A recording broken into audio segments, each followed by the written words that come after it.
So tonight we're going through the entire book of Judges. So, I've kind of said multiple times, this is quite an undertaking this year, where we're going through all of Scripture from Genesis to Revelation in one school year.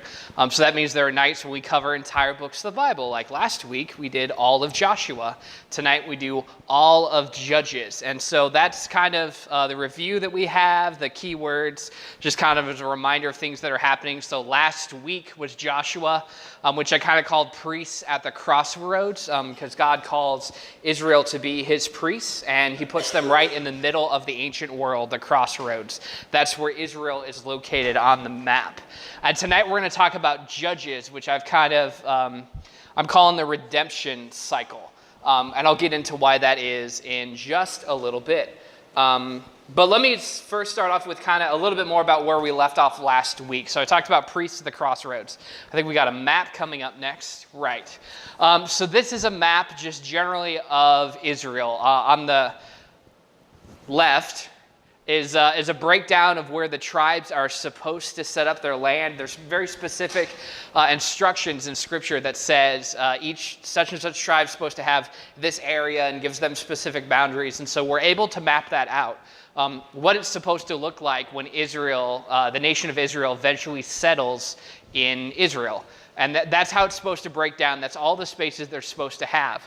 Over on the right, we've got, this is a little bit more of a kind of a topological map, I guess. I don't know my map names. I'm not a map person.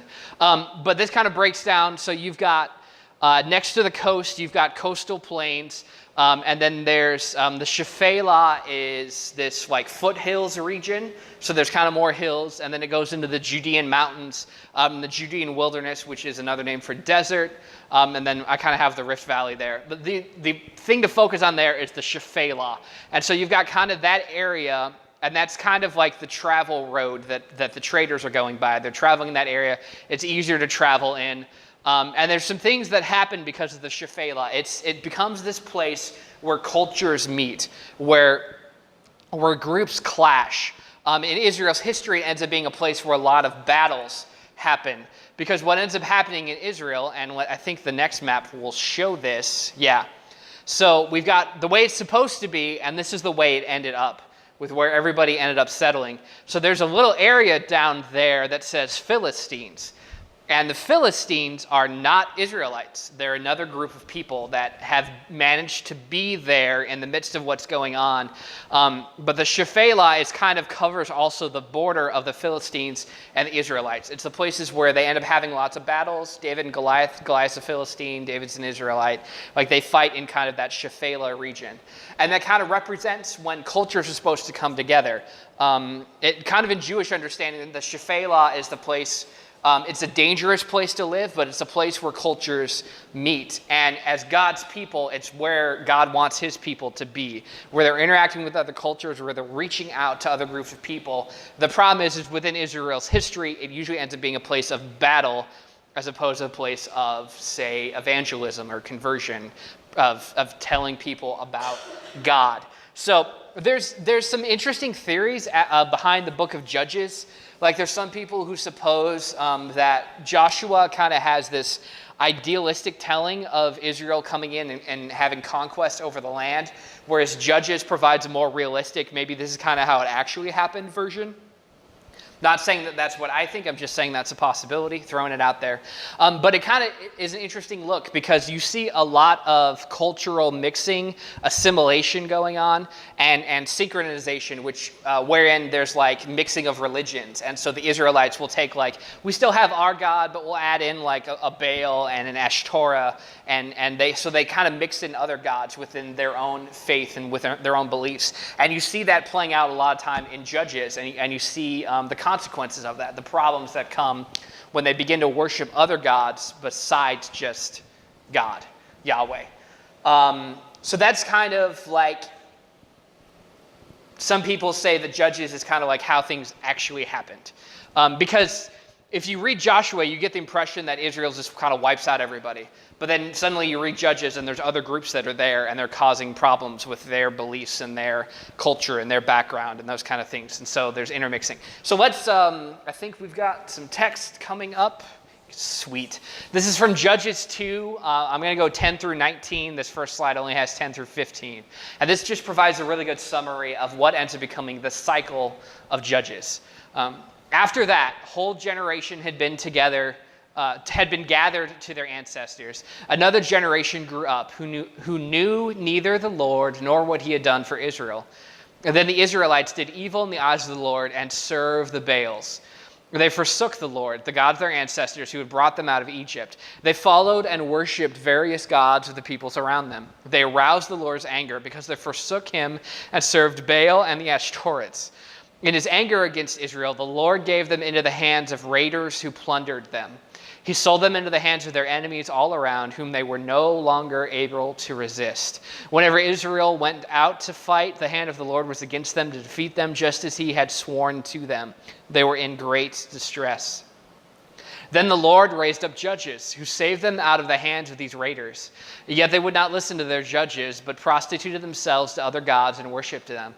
They quickly turned from the ways of their ancestors who had been obedient to the Lord's commands. And whenever the Lord raised up a judge for them, he was with the judge and saved them out of the hands of their enemies, as long as the judge lived. For the Lord relented because of their groaning under those who oppressed and afflicted them. But when the judge died, the people returned to ways even more corrupt than those of their ancestors, following other gods and serving and worshiping them. They refused to give up their evil practices and stubborn ways. So that lays out a pattern that repeats throughout the book of Judges. Pretty much every time God raises up a new judge and he saves Israel, and they enter into this time of peace, and then they start to fall again, and they fall away, and they worship other gods. And something I wanted to point out, we'll get into the bold stuff in just a second, but the gods that are mentioned, the Baal, Ashtoreth, those are the ones I talked about last week, where Ashtoreth is a fertility goddess, and so that involves shrine prostitutes, and kind of sexual oppression happens with the worship of Ashtoreth. And then Baal is the baby sacrificing going on God. So these are the things that they're turning to. It's not just like, and then they kind of, they went to church somewhere else and they had a different worship service. These are like really serious, wicked things that you engage with in order to worship these gods. So just to give kind of a taste of how serious it is when Israel turns to these other gods. It's not just they went to the church down the road. It's they started doing incredibly wicked, evil things. But so we see kind of a pattern. We have a generation that kind of forgets about what God, who knew neither the Lord nor what he had done for Israel. And these Israelites do evil. And then because they do evil, the Lord gives them into the hands of raiders or an evil king or an evil group. Because of this, the Israelites become in great distress and they cry out to God. The next slide. So then the Lord raises up judges who saves them. And then when the judge dies, the people again return to ways even more corrupt than those of their ancestors. So we see the cycle here. I think I've got us. Yes. So Israel serves the Lord, falls into sin and idolatry. Israel's enslaved. Israel cries out to the Lord. God raises up a judge. Israel's delivered. Israel serves the Lord. Israel falls into sin. Over and over and over again, we see this story continuously repeat. The cycle is going on and on and on. Now, there are times when you hear people talk about this cycle and preach about this cycle, and they will intentionally call it a sin cycle.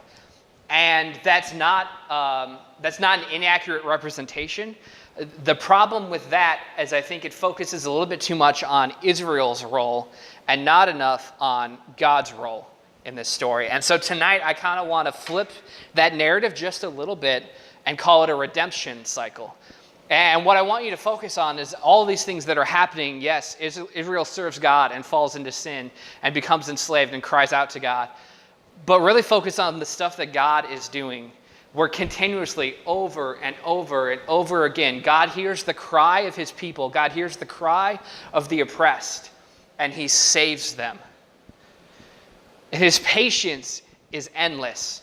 Because every generation, it cycles back around and the same things happen. And yet God saves them and brings them out of that and gives them a time of rest, a time of deliverance. And so the pattern definitely involves Israel's sin. But even more so, it's God's endless patience and redemption.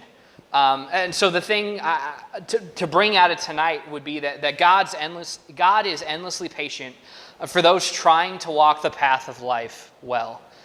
If you're committed to following him and doing his plans, he is endlessly patient with you.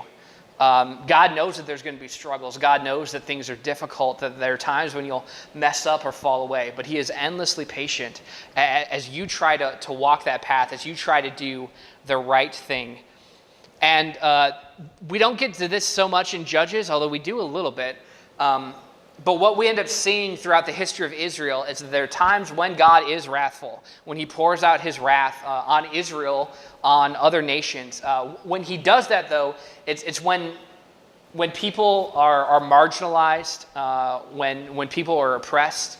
God always fights on behalf of those who are being oppressed. He hears the cry of those who are being oppressed. And so that's when God comes up, and there's a point in time where the narrative even turns, and Israel, instead of being oppressed, becomes the oppressor, and God's wrath is actually poured out on Israel, and they are judged for being ones who are oppressing others. Israel's just doing this weird thing where they're oppressing Israelites, and then God's wrath is poured out on them. But anyway, that's further in the story. Right now, we're just going to focus in on Judges. So let's just look at like a really brief scattershot of a bunch of different judges. This isn't all the judges that are listed in the book of Judges, but these are kind of like the big 6 I have here. So the first one who shows up is Othniel. He's from the tribe of Judah. He fights against the king of Mesopotamia. Othniel is actually Caleb's younger brother, Caleb being one of the spies who spies out the promised land, if you remember that story from earlier on, and it's okay if you don't remember that story. The next judge is actually maybe one of my favorite characters in the Bible, because I loved this story growing up. Side note, my very first license plate for my car had Ehud on it. So he was my license plate guy. He's from the tribe of Benjamin. He fights against Eglon, king of Moab, who's noted for being this tremendously fat king. Eglon has been oppressing Israel for about 18 years, and after Ehud does his thing, they get a time of rest of 80 years, which is cool. Ehud's left-handed, which is part of the neat part of his story. The other neat part of the story is he sneaks into the king's private chambers in order to assassinate him, and because he's left-handed, he straps a dagger on his right inner thigh, and nobody checks him because they don't expect any left-handed dudes to try to assassinate kings, apparently. So when they pat him down, they don't pat down the right side because they're there's no left-handed people that exist. So then he sneaks up to the king. He's like, hey, I've got this private word I want to whisper to you. Lean in. And then he grabs the dagger out and stabs the dude in the stomach. And then it talks about how the king is so fat that his fat actually encloses in over the dagger. And so it's embedded inside of him. It's this super grotesque story, which is why junior high me really loved it. I'm not left-handed. That would make it even cooler. But anyway, so that's Ehud. I'd talk too long with him. Another judge is Deborah, who stands out in the book of Judges because only female judge mentioned. This is the ultimate biblical girl power story. It's kind of awesome. She's from Ephraim. She fights against Jabin, the king of Canaan. They suffer for 20 years. They get rest for 40 years. So we see kind of some repeated values, repeated things. There's reasons for that I'm probably not going to get into tonight, but you can ask me about it later if you want to. Deborah, girl power story, because Deborah is leading Israel. It talks about her as being kind of the number one person. She's a priestess of Israel, but she's their main leader strategist. Even though she's female, nobody has any problems with that. It's pretty cool.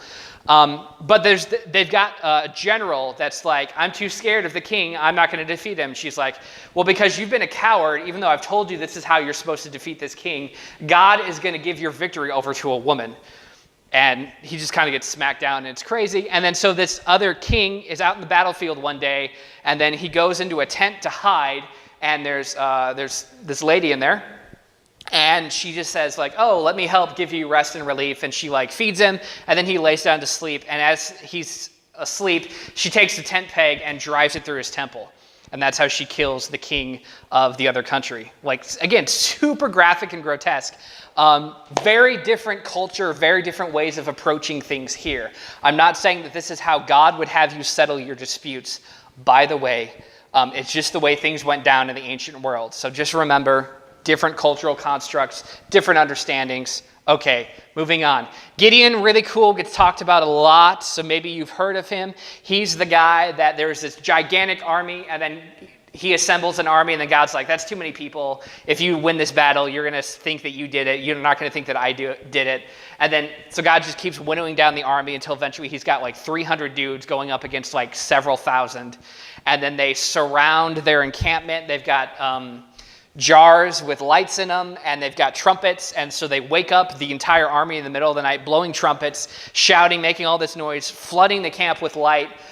Because this army is made up of 3 different nations, they don't necessarily recognize who are good guys and who are not, and the army basically slaughters itself because Gideon just confused them and woke them up in the middle of the night.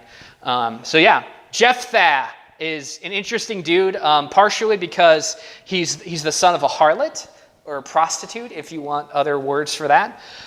So he's kind of disowned by his family until bad things start going down in Israel, and they're like, we need help. Let's call back the half-brother that we threw out and see if he can help us out. And so he actually comes and he wins a victory for Israel, but then on his way home, he does this really crazy thing where he says, God, thank you for this victory. Whatever first comes out of my house, I'm going to sacrifice to you. And the very first thing to come out of his house is his daughter. And he's like, oh crap, I made an oath to God. What am I supposed to do? There's a couple different interpretations of that story, and if you want more information about it, come talk to me. But I'll just leave that one in mystery. Finally, the guy that I'm going to talk about the most tonight is maybe the one that you've heard about the most, Samson. Super strong guy, Nazirite vow, has nice flowing locks until they're shaved off to make him weak as he's killed by, well, not killed by, but subdued by Delilah. And then he's made blind, and then eventually, he's in the temple with all the Philistines and pushes all the pillars out of the way and kills massive amounts of Philistines. But Samson is he's a different dude, and he's not a good judge. And when he's born, it's proclaimed over him that he's going to save Israel. And in order to do this, he needs to remain what's called a Nazirite, which means he's not supposed to drink. He's never supposed to cut his hair. There's a couple other oaths. Pretty much the only thing that Samson ever keeps is he never cuts his hair. But he is okay with drinking, and he does that a lot. He's a really terrible Nazirite, even though he's supposed to maintain this vow. And yet God continues to use him anyway. But Samson goes out and does all of these really dramatic, really reckless things to just make the Philistines angry. And the significant thing about Samson is he's from the tribe of Dan. So let's go back to that map that we've seen. And so we see Dan, actually, I think the next one, that's the one I want. So we see Dan over here on the right, and you see where they're located. They're kind of in that Shephelah region. They're in the region that the Philistines end up taking. But where the heck is Dan on this other map? Well, they're all the way up in the northern part of the country, completely away from the place where they're supposed to be. So Dan's role, Dan's mission as a tribe is to help be a buffer in between the Philistines and the rest of the tribes. They're supposed to help protect their brothers by this other group that's in the coastal plains. And yet Dan neglects this role. And we see this played out kind of in Samson's life, because Samson doesn't really do the things that he's supposed to. He doesn't care about community. Anytime you have a story, a tale of Samson, he's doing it on his own. He's taking the the jawbone of a donkey, and he's slaughtering thousands of Philistines, but he's completely by himself. He takes these foxes and ties torches to their tails and lets them run loose in the Philistines' grain yards, basically like economic terrorism, taking away their food supply. He does that by himself. And not only that, but pretty much everything he does it out of like revenge and spite. Because Samson has this other problem, that he's actually really into Philistine culture and their stuff. So that he's in the midst of the Shephelah area, he's interacting with the Philistines, and he keeps kind of wading into their stuff and saying, you know what, the Philistines, I don't know, they do some cool stuff, and they have some really attractive women, so I'm going to pursue them. So there's a point in time where he marries a Philistine woman, and then he starts doing other things that make the Philistines angry, and so his father-in-law gives his wife away to another guy, because apparently dad can still do that. I don't know, weird cultural thing. So Samson's response to that is, you've taken away my wife, I'm going to take vengeance out on you. And that's when he does the whole tying torches to foxtails thing and lets them loose in the grain and burns down the crops of the Philistines. The Philistines then respond and say, dude, you just burned down all of our crops. That ain't cool. We're going to take vengeance on you. They fail, and so Samson slaughters all those Philistines with the jawbone of a donkey. But we keep seeing revenge and revenge and revenge, and it keeps stepping up and getting worse and worse and worse. And this is the way that Samson is a judge for Israel. Now, the amazing thing is, even though Samson is a terrible judge, God works through him to save Israel, because God still heard the cry of his people who were being oppressed and said, I'm going to bring you out of this. But he also gave some really specific commands to Samson that he just ignored and went off and did it on his own and did it his own way. And so I think we see a failure of maybe one of the greatest potential leaders to come out of the tribe of Dan, of completely abandoning the rest of Israel, to do things his own way, to take vengeance upon those who he thought had wronged him. And we see that just kind of on the map here, where Dan, instead of staying in the place that it's supposed to be, instead of staying and focusing on the mission it's supposed to have, they end up taking territory completely to the north and completely out of the way. Now, the significant thing about this, the consequences that come out of this historically, is that Dan becomes the gateway to the rest of Israel from the north.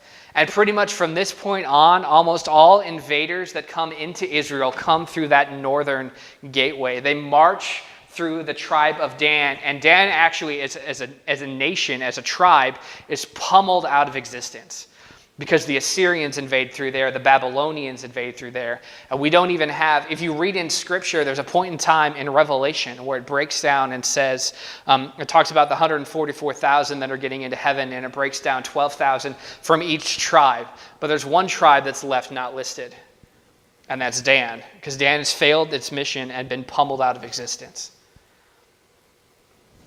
So when God calls you to something, when he gives you a mission, when he tells you to live in the Shephelah, to be interacting with other cultures, to bring them to him, it's a mission that you're supposed to keep up with, that you're supposed to follow. And so I hope tonight we learn from the story of Samson. We learn that we need to be cautious, that we need to be careful when we're reaching a different culture. And that doesn't have to be like a foreign culture. That can be like the campus culture. As we reach out to those, that their influences can weigh on us. And there are plenty of things that can be fine, but there are plenty of things that are going to hurt our message, that are going to hurt and not help us to love people, that are going to be sinful, and that we need to be cautious of those, to stay away from those. But that doesn't mean that we should completely retreat and go away from our mission, because that doesn't end up well for us at all. God has called us and placed us in a specific place to reach out to a different culture, to reach out to a group of people. And the second lesson from Samson, which in my estimation might even be more important, is that we shouldn't be doing this alone. One of the biggest faults that Samson has is that he continuously tries to do it alone. He's always by himself. God still gives him victory, but he's doing it by himself. And there's an interesting thing about, again, using this location of Dan, where Dan is supposed to be, keeping in mind that that's the area that Samson is in, this Philistine area, is that right behind him is the tribe of Judah. And the tribe of Judah, they're known as the Lion of Israel. It's the largest tribe.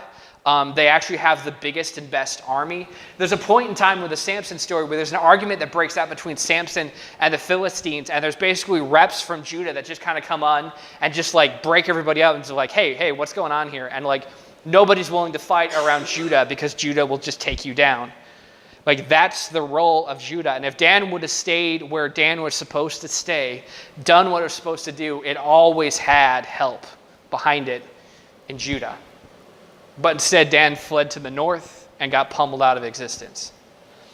So that's our story tonight that I really wanted to focus in on, was that of Samson, of honestly, like most of the stories of the judges are people to look up to.